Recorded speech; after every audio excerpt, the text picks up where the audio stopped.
اعوذ باللہ من الشیطان الرجیم بسم اللہ الرحمن الرحیم وَإِذَا ضَرَبْتُمْ فِي الْأَرْضِ فَلَيْسَ عَلَيْكُمْ جُنَاحٌ أَن تَقْصُرُوا مِنَ الصَّلَاةِ إِنْ خِفْتُمْ أَن يَفْتِنَكُمُ الَّذِينَ كَفَرُوا إِنَّ الْكَافِرِينَ كَانُوا لَكُمْ عَدُوًّا مُبِينًا۔ معزز ناظرین، آج ہم آپ کے سامنے سورہ نساء کے رکوع 15 کا ترجمہ و تشریح پیش کرنے کی سعادت حاصل کر رہے ہیں۔ اس پیشکش کا عنوان ہے نماز کی پابندی ہر حال میں لازم۔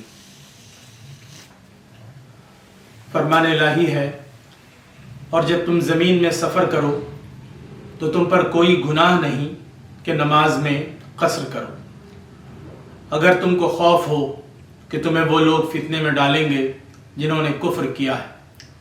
بے شک یہ کفار ہمیشہ سے تمہارے کھلے دشمن ہیں، اور جب آپ ان کے درمیان موجود ہوں پھر ان کے لیے نماز قائم کریں تو چاہیے کہ ان میں سے ایک جماعت آپ کے ساتھ کھڑی ہو اور وہ اپنا اسلحہ لیے رہیں، پھر جب وہ سجدہ کر لیں تو وہ تمہارے پیچھے ہو جائیں، اور دوسرا گروہ جس نے ابھی نماز نہیں پڑھی آ کر آپ کے ساتھ نماز ادا کرے، اور وہ بھی اپنے بچاؤ کا سامان اور اپنا اسلحہ لیے رہے۔ وہ لوگ جنہوں نے کفر کیا ہے یہ چاہتے ہیں کہ کاش تم اپنے اسلحوں اور اپنے سامان سے غافل ہو جاؤ تاکہ وہ تم پر یکبارگی ٹوٹ پڑیں، اور تم پر کوئی گناہ نہیں اگر تم کو بارش کی وجہ سے تکلیف ہو یا تم بیمار ہو کہ تم اپنے اسلحے رکھ دو اور اپنی حفاظت کا سامان لیے رہو۔ بلا شبہ اللہ نے کفار کے لیے رسوا کرنے والا عذاب تیار کر رکھا ہے۔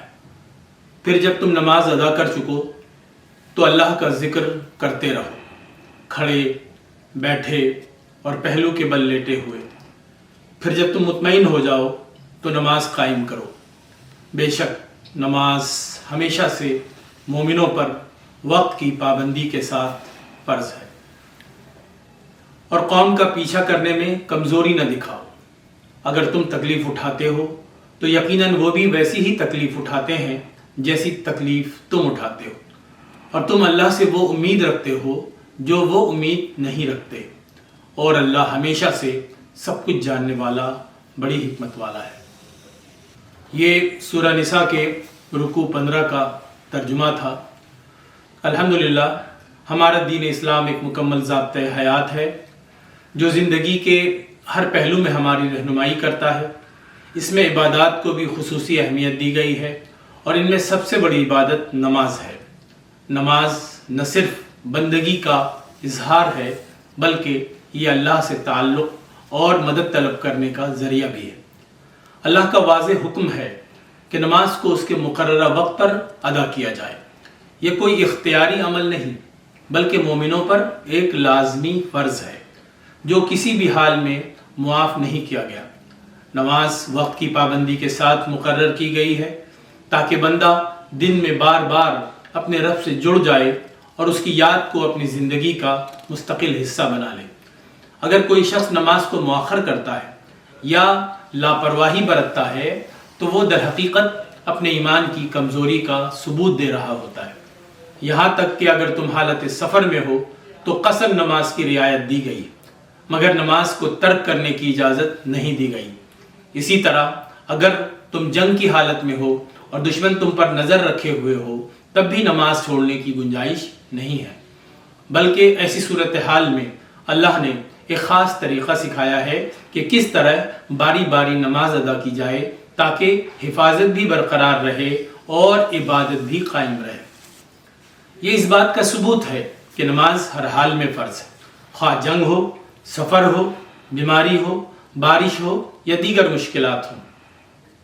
اللہ چاہتا ہے کہ اس کے بندے ہر حال میں اس سے جڑے رہیں اور نماز کو اپنی زندگی کا لازمی حصہ بنائیں۔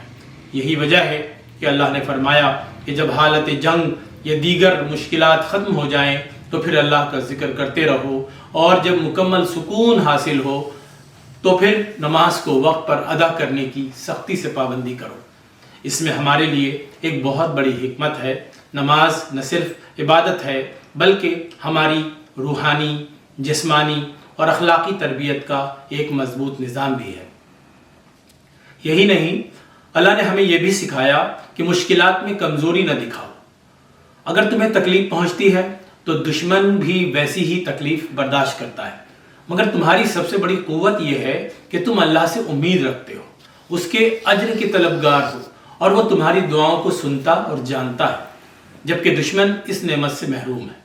بس ہمیں چاہیے کہ ہم نماز کو اپنی اولین ترجیح بنائیں، اس کے وقت کی مکمل پابندی کریں اور کسی بھی حالت میں اسے ترک نہ کریں۔ یہی ایمان کی پہچان اور کامیابی کی ضمانت ہے۔ اللہ ہمیں نماز کی حقیقی روح کو سمجھنے اور اس پر عمل کرنے کی توفیق عطا فرمائے۔ آمین۔ وآخر دعوانا ان الحمد للہ رب العالمین۔